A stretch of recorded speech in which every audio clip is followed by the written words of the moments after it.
A woman will never walk up to you and say, "Hey, I'm attracted to you. Please make a move." That's not always how attraction works. Instead, interest can sometimes appear in much subtler ways, through a change in her behavior, the way she holds eye contact, how often she adjusts her appearance, or the small self-touching gestures she makes when she becomes more emotionally activated around you. And if you don't know what those signals might mean, you can easily miss an opportunity to connect with someone who may actually be interested. But here's something important. No single gesture is a secret code for attraction. A woman touching her hair could simply mean her hair is bothering her. Touching her neck could mean she's nervous.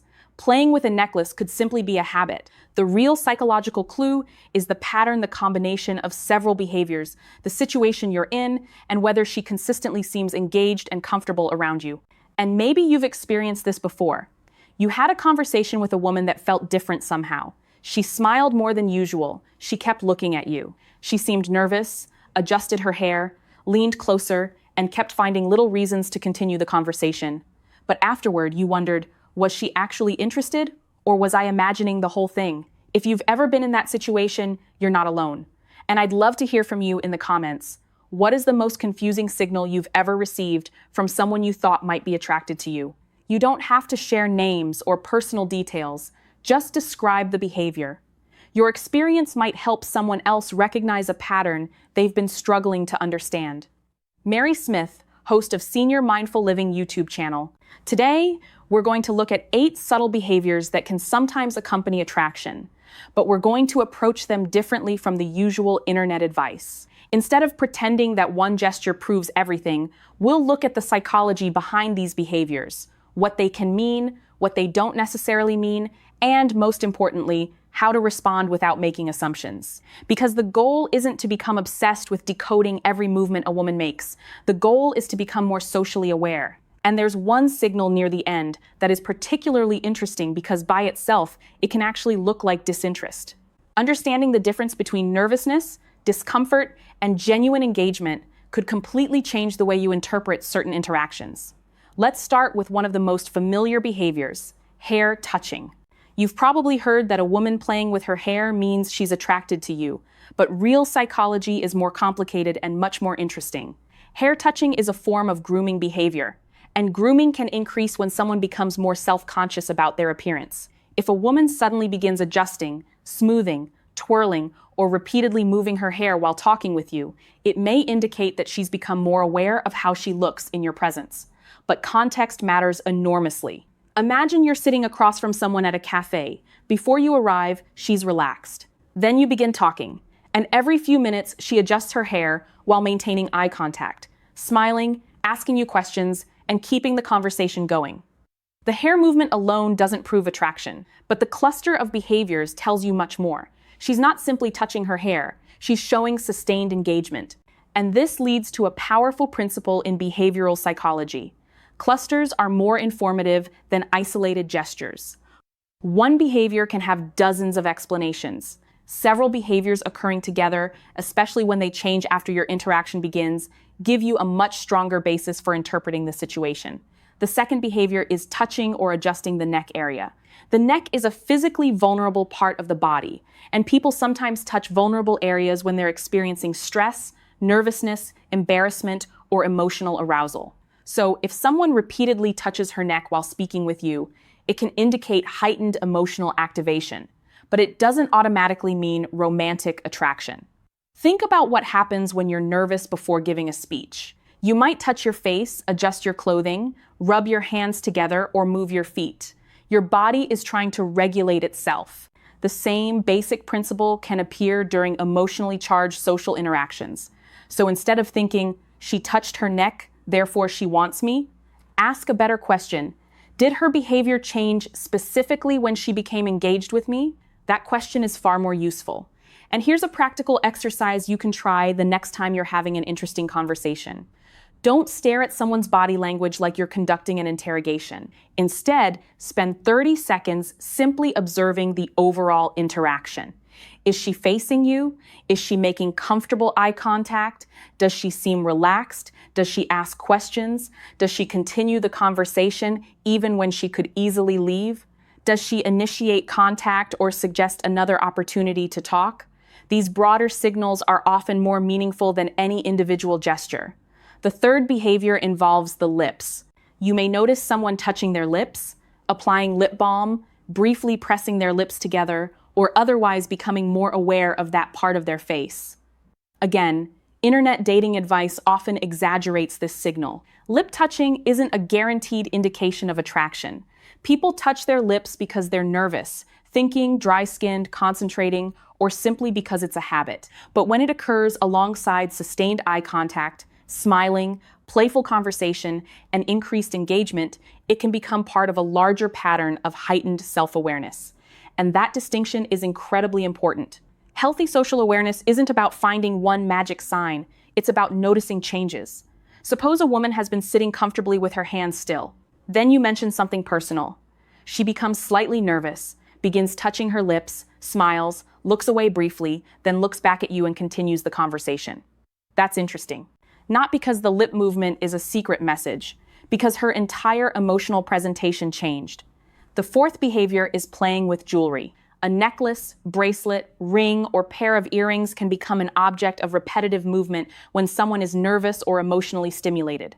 Psychologists often describe related behaviors as displacement or self-regulatory behaviors. When people experience increased internal tension, their bodies sometimes channel that energy into repetitive movements.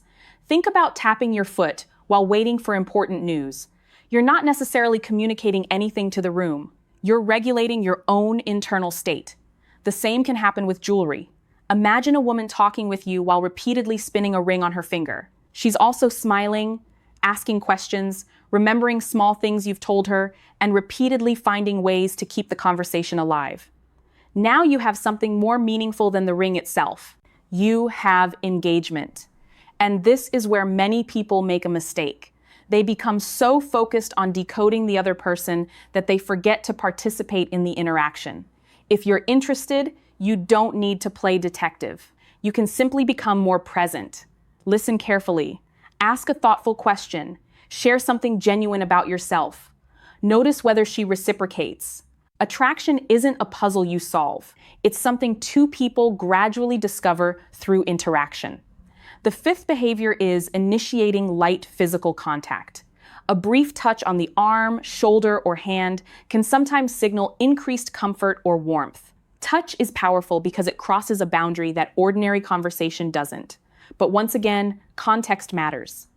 Some people are naturally tactile. Some cultures use more physical touch in ordinary conversation. Some people touch friends frequently without any romantic meaning. So don't assume. Instead, observe whether the contact is selective and reciprocal. Does she seem comfortable around you? Does she initiate contact more with you than with other people? Does she continue engaging afterward? Does she respect your personal space? And do you respect hers? If someone touches your arm and you're interested, the healthiest response isn't to immediately escalate physical contact. Simply acknowledge the moment naturally. Smile, continue the conversation. If appropriate, you might eventually offer your own brief, respectful gesture. The key is reciprocity, not escalation. And here's an important psychological lesson. Comfort is more valuable than intensity. A connection doesn't become stronger because you move faster. It becomes stronger when both people feel safe enough to move at a pace that feels natural. The sixth behavior is object manipulation. You might notice someone slowly rotating a cup, touching the edge of a glass, moving a straw back and forth, or repeatedly adjusting something on the table while talking. This can reflect nervous energy or increased engagement. But again, don't turn an ordinary behavior into a sexual code. A person might do it because they're bored, distracted, anxious, or simply habitual. The more reliable question is, what else is happening? If she's manipulating an object while maintaining eye contact, smiling, asking personal questions, leaning toward the conversation, and appearing reluctant to end the interaction, then the object itself becomes much less important. It's simply one piece of a larger behavioral picture. The seventh behavior is appearance adjustment. Maybe she smooths her clothing after seeing you. Maybe she checks her hair. Maybe she straightens her jacket. Maybe she suddenly becomes more conscious of how she's presenting herself. This can happen when someone becomes more aware of being observed by a person whose opinion matters to them. But there's another fascinating psychological explanation. When we care about how someone perceives us, we often engage in impression management. We become slightly more attentive to our appearance, our speech, our posture, and even our expressions. You may have experienced this yourself. Imagine unexpectedly meeting someone you really admire while wearing old clothes and looking exhausted. Suddenly, you're aware of everything: your hair, your posture, your voice, your appearance. That's self-consciousness. So when someone begins presenting themselves more carefully around you, it may suggest that your perception matters to them. But once again, it doesn't automatically equal romantic interest. It means something about the interaction has become psychologically significant. And now we reach the eighth behavior, the one people often misread. A woman rests her chin on her hand while listening to you. She gently touches her cheek. She frames her face with her hands. She maintains eye contact. And perhaps she's smiling softly while you're talking. Some people immediately assume she's bored. But what if she's actually doing the opposite?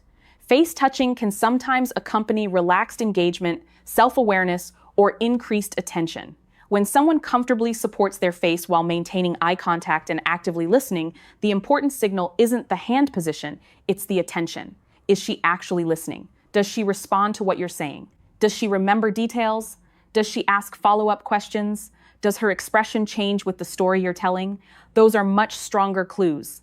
Think about the difference between these two situations. In the first, she rests her chin on her hand, looks away repeatedly, gives short answers, checks her phone, and seems eager to leave. In the second, she rests her chin on her hand, looks directly at you, smiles, laughs at your stories, asks questions, and continues the conversation long after there was an obvious opportunity to leave. Same gesture. Completely different context.